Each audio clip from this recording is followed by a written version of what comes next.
It's been almost a full month since the Packers season ended, and GM Brian Gutekunst today finally spoke to the media for the first time since the season ended. Now, if you're a Packers fan and you're hoping there's about to be drastic changes in Green Bay, look away, because this dude doubled down on pretty much everything, and this video is probably going to piss you off.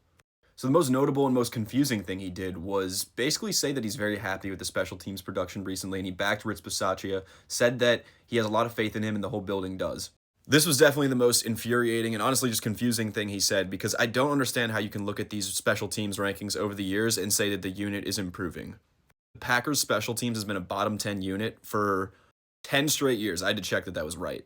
Doesn't matter what you're talking about, whether it's how many penalties the Packers get on special teams, or their lack of big plays, or their inability to stop disasters from happening.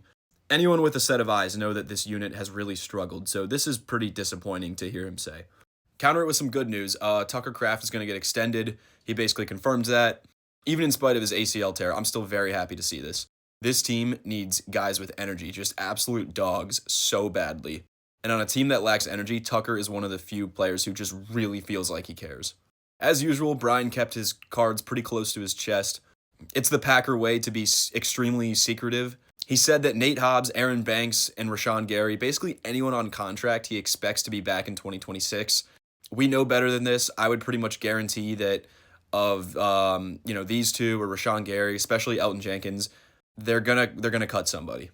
So pretty much just ignoring what he said there.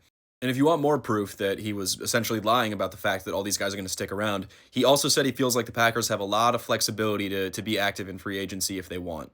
But the Packers are currently over the cap, so they're going to have to make some moves if they actually want to make some big free agent signings. Maybe they'll get rid of their 2025 signings in Aaron Banks and Nate Hobbs to make way for better signings in 2026, hopefully. Another thing Goot said that a lot of fans probably won't like is that he doesn't think the cornerback room really needs a lot of changes, and he backed Keyshawn Nixon. I really hope he was just keeping the cards close to the chest here because, look, I like Keyshawn.